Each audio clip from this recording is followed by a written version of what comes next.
son micro-coin.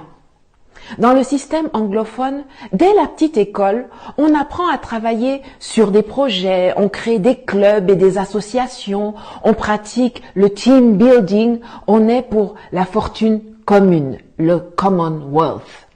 Le système scolaire francophone ne nous apprend pas non plus à défendre une idée ou à débattre. On nous apprend à répéter ce que d'autres ont dit. Les mieux notés sont ceux qui ont la faculté de réciter par cœur leurs leçons. L'interprétation, l'adaptation, l'élargissement des connaissances ne sont pas les bienvenus. Le système anglophone ou anglo-saxon met, lui, l'accent sur le développement personnel. La créativité ainsi que le processus sont autant, sinon plus valorisés que le résultat final. Dans le système francophone, c'est quand tu répètes fidèlement ce que le prof a dit que tu es en haut. Dans le système anglophone, quand tu fais ça, on te donne à peine la moyenne. C'est quand tu fais tes propres propositions, quand tu apportes tes idées, quand tu enrichis le sujet avec le fruit de tes recherches que tu as faites sur Internet ou dans des livres, c'est là qu'on te donne des notes excellentes. Le système francophone nous enseigne que pour avancer, on a besoin de tuteurs, quelqu'un qui va vous prendre par la main, dont vous êtes dépendant. Ailleurs, on privilégie les mentors, avec qui s'établit une relation de confiance, sans hiérarchie ni contrepartie financière, afin que les deux échangent librement sur leurs idées et leurs visions. Sachant cela, on ne s'étonnera pas de voir avec quelle facilité les Africains francophones acceptent le fait d'être sous tutelle française, même jusqu'à l'ONU, où c'est la France qui a l'initiative des résolutions concernant le continent. On ne s'étonnera point de voir la France décider que c'est elle qui est la garante d'un processus de transition tordu dans un pays africain. La France décidait d'être la garante de la monnaie de 14 pays africains soi-disant indépendants depuis 1960. La France décidait ce qui est dans nos livres d'école. Le système scolaire francophone ne nous apprend bien évidemment pas à être des leaders. Jamais on ne nous entraîne à présenter un projet, à prendre la parole en public, à maîtriser l'art oratoire.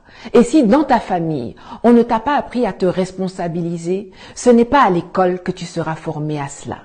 Jusqu'au plus haut niveau de l'administration centrale, les effets de ce travers se font ressentir. Pour que quelqu'un puisse faire son travail, il attend des instructions.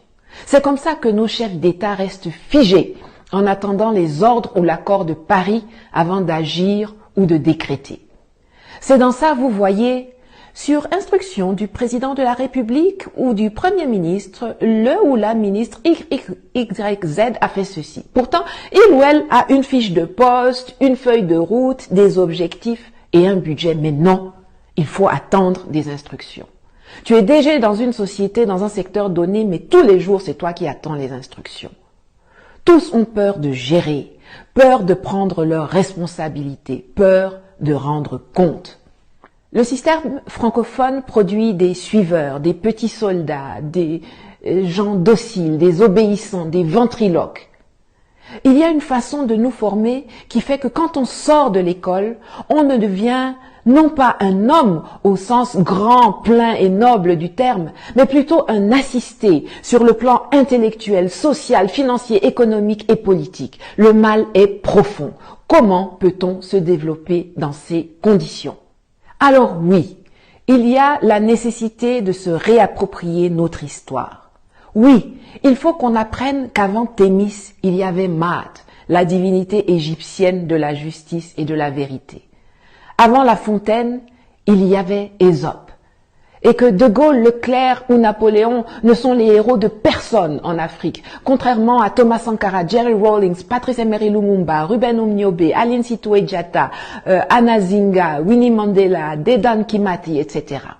Je vous recommande d'ailleurs la lecture du magnifique ouvrage de Karine Silla, Aline et les hommes de guerre, qui vous fera découvrir ou redécouvrir cette incroyable figure de la résistance sénégalaise, héroïne martyre de la lutte anticoloniale et méconnue dans le reste du continent, qu'est Aline Sitoé Diatta, et je vous mets le lien en commentaire.